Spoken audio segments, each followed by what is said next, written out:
Hello दोस्तों, नमस्कार। स्वागत है आपका आपके अपने YouTube channel wifi exam point में। फ्रेंड्स, ये वीडियो सुपर टैट, लेखपाल, यूपी टैट, सी टैट जितने भी एग्ज़ाम हैं जिसमें हिंदी पूछी जाती है उन सभी के लिए बहुत ही महत्वपूर्ण है। तो आप वीडियो को शुरू से अंत तक ज़रूर देखें, आपको इससे बहुत ही लाभ मिलने वाला है। चलिए दोस्तों, देर ना करते हुए शुरू करते हैं वीडियो। देखते हैं इसका पहला प्रश्न। फ्रेंड्स, अगर चैनल पर पहली बार आए हैं तो चैनल को सब्सक्राइब कर लें और बेल का आइकन को प्रेस कर दें, जिससे हमारी आने वाली वीडियो की नोटिफिकेशन आपको सबसे पहले मिल सके। देखते हैं इसका पहला प्रश्न। पहला प्रश्न है कि हिंदी वर्णमाला में ऊष्म व्यंजन कौन से हैं। तो फ्रेंड्स, ऊष्म व्यंजन जो हैं निम्न में से कौन से हैं आपको बताने हैं। यहाँ पर जो हमारे ऊष्म व्यंजन होंगे दोस्तों वह होंगे शा, शा, सा, हा, यानी ए आंसर इसका सही है।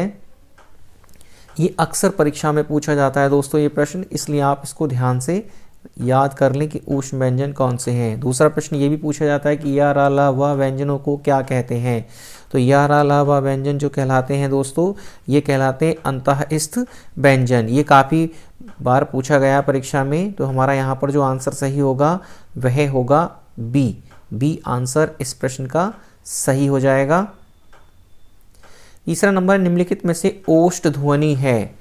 ओष्ठ ध्वनि है दोस्तों, तो आपको बतानी है कि इसमें से ओष्ठ ध्वनि जो होगी कौन सी होगी, ला, रा, सा या फा। तो ओष्ठ ध्वनि हमारी दिख रही है कि फा में हमारी ओष्ठ ध्वनि होती है, तो इसलिए इसका आंसर सही हो जाएगा डी। प्रश्न नंबर 4 है कि जिन शब्दों के अंत में आ आता है उन्हें क्या कहते हैं। तो फ्रेंड्स, जिन शब्दों के अंत में आ आता है वह अकारांत कहलाते हैं, इसलिए इसका आंसर सही हो जाएगा डी, अकारांत। प्रश्न नंबर 5, निम्न में से कौन सा स्वर नहीं है। आपको बताना है कि स्वर नहीं है। आ भी स्वर है, ओ भी स्वर है, ए भी स्वर है, वा व्यंजन है, तो हमारा आंसर सही हो जाएगा डी। प्रश्न नंबर 6 है कि निम्नलिखित में से कौन सा वर्ण घोष है। आपको घोष वर्ण बताना है। तो जो घोष वर्ण होगा दोस्तों वह है दा। घोष वर्ण है हमारा दा, सी आंसर इसका सही है, क्योंकि जो घोष वर्ण होता है वह तीसरा और चौथा जो वर्ग होता है वह हमारे घोष वर्ण कहलाते हैं। यानी कौन सा, तीसरा अक्षर और चौथा अक्षर जो होते हैं का वर्ग, चा वर्ग इसमें, तो वो घोष वर्ण कहलाते हैं। प्रश्न नंबर 7 की भाषा की सबसे छोटी इकाई किसे कहते हैं। ये तो काफ़ी अच्छा प्रश्न है कि भाषा की सबसे छोटी इकाई कौन सी होती है दोस्तों। शब्द होती है, व्यंजन होती है, स्वर होती है, क्या होती है। तो हमें पता है कि भाषा की जो सबसे छोटी इकाई होती है वह होती है वर्ण, जिसको हम कहते हैं अक्षर। तो हमारा यहाँ पर आंसर सही होगा डी। 8 नंबर है कि वर्णमाला किसे कहते हैं। किसे कहते हैं दोस्तों, शब्द समूह को, वर्ण समूह को, शब्द गणना समूह को या व्यवस्थित वर्ण समूह को। तो यही हमारा यहाँ पर आंसर सही हो जाएगा डी। प्रश्न नंबर 9, निम्नलिखित में से कंठ ध्वनि कौन सी है। तो कंठ ध्वनि है, आपने एक सूत्र पढ़ा होगा कचट तप अंतः ऊष्म। तो का वर्ग की जो ध्वनि होती है दोस्तों वह होती है कंठ वाली। तो हमारा यहाँ पर आंसर हो जाएगा का, खा। ये कंठ से निकलने वाली आवाज़ें होती हैं, इसलिए हमारा यहाँ पर आंसर ए सही होगा। प्रश्न नंबर 10, निम्नलिखित में से उच्चारण स्थान के आधार पर मूर्धन्य व्यंजन बताइए। तो मूर्धन्य व्यंजन बताना है दोस्तों आपको। प्रश्न नंबर है हमारा यहाँ पर 10, मूर्धन्य व्यंजन। तो मूर्धन्य व्यंजन है दोस्तों डा और ढा, सी आंसर इसका सही होगा सी। प्रश्न नंबर 11, निम्नलिखित में से अल्प प्राण वर्ण कौन से हैं। काफ़ी अच्छा प्रश्न है, अल्प प्राण। तो हमारा यहाँ पर अल्प प्राण जो व्यंजन होंगे दोस्तों वह होगा का और खा। यानी अल्प प्राण जो होते हैं दोस्तों, पहला वर्ण यानी पहला वर्ण और तीसरा वर्ण, ये जो होते हैं वर्णमाला के पहला और तीसरा वर्ण जो होता है वह का वर्ग या च वर्ग में वह आपका अल्प प्राण होता है। प्रश्न नंबर 12, निम्नलिखित में से अघोष वर्ण कौन सा है? तो आपको बताना है इसमें से अघोष वर्ण कौन सा है। तो अघोष वर्ण है दोस्तों निम्नलिखित प्रश्न में सा। तो हमारा यहां पर सही होगा आंसर डी। जो अघोष वर्ण होते हैं दोस्तों उनके बारे में देख लेते हैं थोड़ा सा।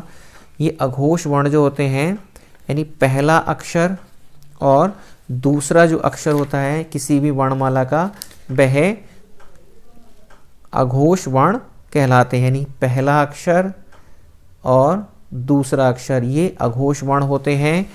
लेकिन पहला अक्षर जो होगा तो वह अल्प प्राण होगा, लेकिन दूसरा अक्षर जो होगा वह महाप्राण होगा।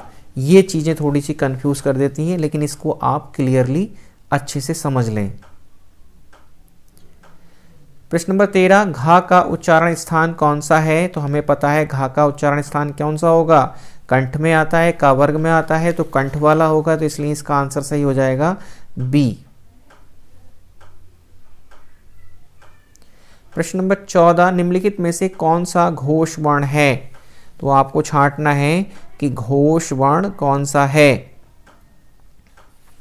इसका आंसर सही होगा दोस्तों निम्नलिखित प्रश्न में से। आप भी इसका आंसर दे सकते हैं और अपनी तैयारी चेक कर सकते हैं। तो आपको बताना है कि निम्नलिखित में से घोष वर्ण कौन सा है। तो यहाँ पर जो आंसर सही होगा दोस्तों वह होगा सी, माँ। निम्नलिखित स्वरों में से कौन सी ध्वनि ओष्ठ्य नहीं है? उसने पूछा है कौन सी ध्वनि ओष्ठ्य नहीं है। तो दोस्तों इसमें जो ओष्ठ्य नहीं है वह है ता। डी आंसर इसका सही होगा। हिंदी भाषा में मूलतः वर्णों की संख्या कितनी मानी गई है? तो दोस्तों हिंदी में मूलतः वर्णों की संख्या जो मानी गई है कितनी मानी गई है? 50, 51, 52, 53। तो हमें पता है कि 52 मानी गई है। तो हमारा आंसर यहाँ पर सी बिल्कुल सही हो जाएगा। कौन सा होगा सही? सी। 17 नंबर है, निम्नलिखित में से नासिक के व्यंजन कौन सा है? फाइंड आउट करना है नासिक के व्यंजन कौन सा है। तो नासिक के व्यंजन जो नाक में से आवाज निकल के आती है वह है बी वाला, उआ। 18 नंबर है कि ए आई वर्ण क्या कहलाते हैं? तो ए आई वर्ण क्या कहलाते हैं दोस्तों आपको बताना है। ए आई वर्ण क्या कहलाते हैं? तो ये कहलाते हैं कंठ तालव्य। हमारा यहाँ पर आंसर सही हो जाएगा डी। निम्नलिखित में से 19 प्रश्न नंबर है, निम्नलिखित में से किसे हिंदी की मानक वर्णमाला में स्थान नहीं दिया गया है? तो फ्रेंड्स इसको भी है, इसको भी है, लेकिन श्री को स्थान नहीं दिया गया है। 20 नंबर है कि निम्नलिखित शब्दों में किस शब्द के द्वित व्यंजन है? द्वित व्यंजन का मतलब होता है कि एक अक्षर आधा और फिर एक पूरा जो होता है उसको द्वित व्यंजन कहा जाता है। तो हमारा इसमें से कौन सा सही होगा? जो कि हमें दिख रहा है दिल्ली में, किसमें है? दिल्ली, बिल्ली। तो इसमें द्वित व्यंजन होते हैं और यह इसका आंसर सही हो जाएगा सी। 21 नंबर है कि शा, शा, हा कौन से व्यंजन कहलाते हैं? तो हमें पता है कि ऊष्म संघर्षी व्यंजन कहलाते हैं। तो हमारा आंसर यहाँ पर सही होगा डी। ये तो हमें अब याद हो जाना चाहिए और जल्दी से हम जल्दी इसके आंसर देने कोशिश करें कि छा ध्वनि किस स्वर के अंतर्गत आती है। तो फ्रेंड्स हमें पता है कि छा क्या है? संयुक्त व्यंजन है। तो संयुक्त वर्ण के अंतर्गत इसकी ध्वनि आती है। और छा मिलकर के किससे बना है? छा बराबर होता है आधा का, क्या होता है कि छा बराबर है आधा का प्लस सा। तो आंसर हो जाएगा सी। 23 नंबर है कि हिंदी शब्दकोश में छा का क्रम किस वर्ण के बाद आता है?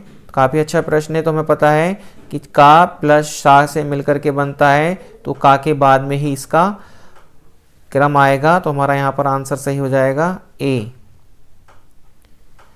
24 नंबर, निम्नलिखित में से संयुक्त व्यंजन कौन सा है? तो संयुक्त व्यंजन कौन सा है, ये तो वर्णी है दोस्तों। तो हमें बताना है ज्ञा जो बनता है, हमें पता होना चाहिए कि जा प्लस उआ से मिलकर के बनता है, बराबर हो जाता है ज्ञा से ज्ञानी। 25 नंबर, निम्नलिखित में से कौन सा वर्ण उच्चारण की दृष्टि से दंत्य नहीं है। उसने पूछा है दंत्य नहीं है दोस्तों 25 में, कि निम्नलिखित में से कौन सा वर्ण दंत्य नहीं है। तो दंत्य नहीं है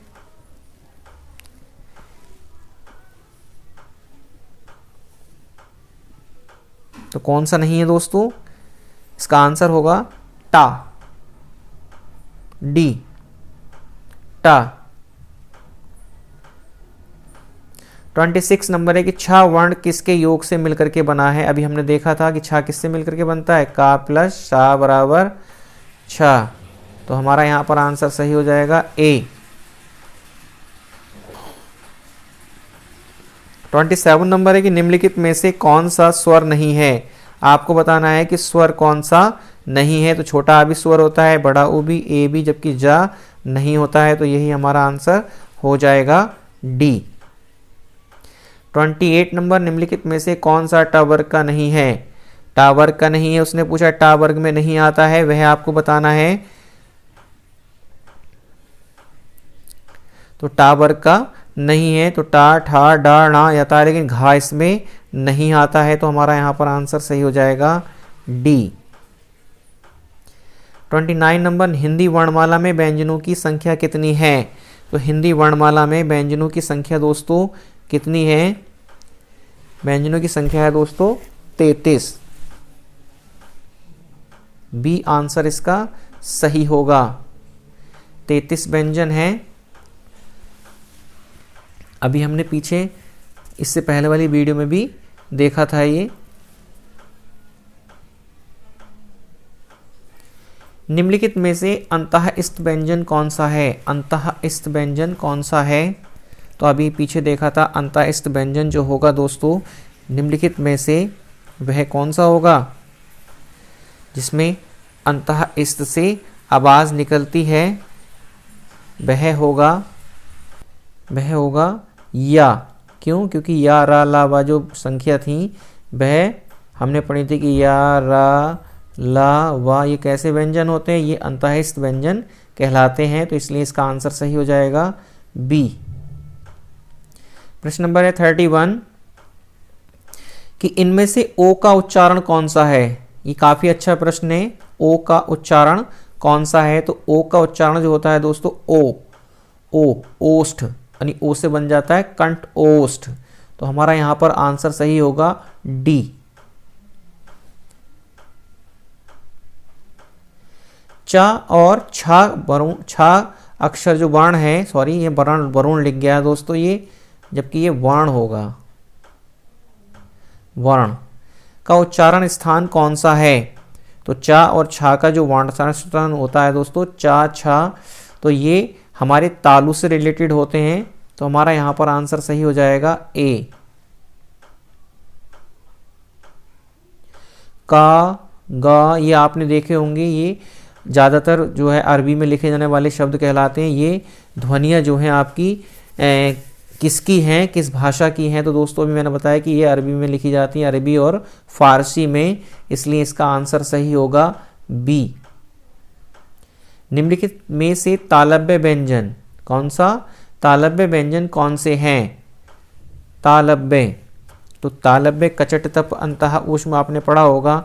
तो जो आपके बी वाले जो हैं चा, छा, ये तालव्य व्यंजन है। चा क्योंकि इस पे हमारी टंग जो है लग के जाती है तालव्य तालु से, तो इसलिए इसका आंसर सही होगा बी। 35 नंबर है, निम्न में से कौन सा वर्ण घोष नहीं है। घोष वर्ण बताइए दोस्तों। घोष नहीं है, उसने पूछा है घोष वर्ण नहीं है। तो यहां पर जो ता है ये घोष वर्ण नहीं है, सी आंसर इसका सही होगा। किन ध्वनियों को अनुस्वार कहा जाता है, यानी किन ध्वनियों को अनुस्वार कहा जाता है। आपको बताना है किन ध्वनियों को अनुसार कहा जाता है। तो अनुस्वार जो कहा जाता है, स्वर के बाद में आने वाली जो नासिक्य ध्वनियां होती हैं दोस्तों, उनको अनुस्वार कहा जाता है, इसलिए इसका ए आंसर बिल्कुल सही है। 37 नंबर है कि ओ आओ किस प्रकार के वर्ण है। तो ओ आओ अभी हमने पीछे पढ़ा था, ये कंठोष्ठ है, यानी कंठ से रिलेटेड है। डी आंसर इसका सही है। 38 नंबर है कि निम्न में स्वर ध्वनि के प्रकार हैं। स्वर ध्वनि के प्रकार हैं। तो स्वर ध्वनि के प्रकार हैं, तो स्वर ध्वनि के जो प्रकार होते हैं दोस्तों, वैसे ये भी है, दीर्घ भी, प्लुत भी, ह्रस्व भी और ये सभी। तो हमारा आंसर यहाँ पर सही हो जाएगा डी। प्रश्न नंबर 39, निम्न में अर्ध स्वर कौन सा है। अर्ध स्वर काफी अच्छा प्रश्न है। अर्ध स्वर बताना है दोस्तों आपको। तो यहां पर जो या है ये अर्ध स्वर माना जाता है, इसलिए इसका आंसर सही हो जाएगा ए। 40 नंबर की महाप्राण ध्वनियां व्यंजन वर्ग में किससे संबंधित हैं। तो अभी पीछे देखा था, महाप्राण जो होते हैं दोस्तों, वह होता है दूसरा और चौथा। दूसरा और चौथा, सी आंसर इसका सही होगा।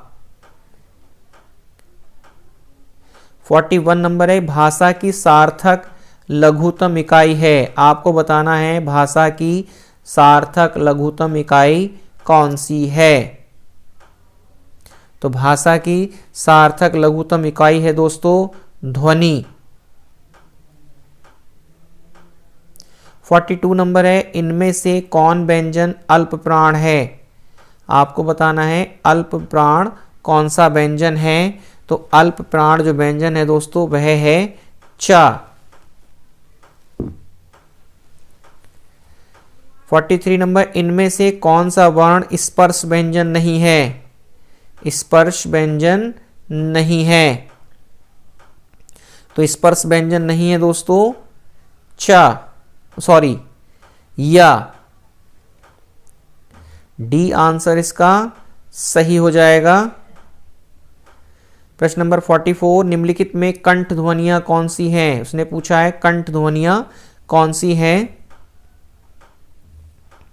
आपको बताना है कंठ ध्वनियां कौन सी हैं। तो फ्रेंड्स जो कंठ ध्वनियां हैं वह है का, खा, क्योंकि ये का वर्ग जो होता है दोस्तों उसमें कंठ से निकलने वाली आवाज होती है का, खा, गा, घा। 45 नंबर है, हिंदी की शा ध्वनि है। शा जो ध्वनि उसने पूछा है, हिंदी की शा ध्वनि क्या है। तो फ्रेंड्स शा जो होता है वह तालव्य से रिलेटेड होता है, इसलिए इसका आंसर सही हो जाएगा बी।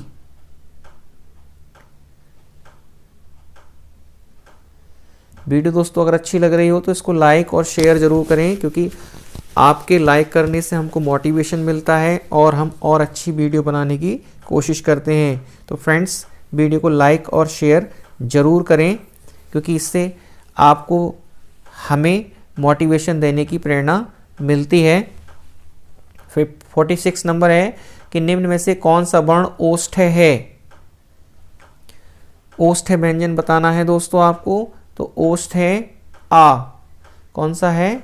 ओष्ठ नहीं है, सॉरी उसने पूछा है ओष्ठ नहीं है। तो माँ भी ओष्ठ होता है, बा भी ओष्ठ होता है और ओ भी, लेकिन आ में ओष्ठ मिलते नहीं।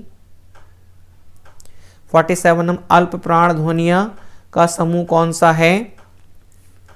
तो अल्प प्राण ध्वनियों का जो समूह है दोस्तों वह है चा, जा, उआ। बी आंसर इसका सही है। 48 नंबर है कि हिंदी वर्णमाला में अंग और अह क्या है। यानी अंग और अह क्या है। काफी अच्छा प्रश्न है कि अंग और अह क्या है। तो ये है दोस्तों आपके आयोग वहा। क्या है। आयोग वहा। सी आंसर इसका करेक्ट हो जाएगा। 49 नंबर, निम्नलिखित व्यंजनों में से कौन सा संयुक्त व्यंजन नहीं है। इसने पूछा है कौन सा संयुक्त व्यंजन नहीं है, आपको बताना है संयुक्त व्यंजन नहीं है। तो संयुक्त व्यंजन नहीं है दोस्तों, कौन सा नहीं है, बी, क्योंकि छ किससे मिलकर के बना होता है, का प्लस सा बराबर छ, और त्रै जो मिला वो होता है आधा ता प्लस रा, और शिर से शिरमिक शा और प्लस रे, शिर से शिरमिक शिरमिक और ये त्रै।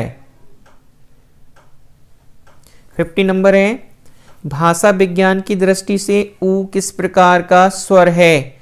ऊ किस प्रकार का स्वर है।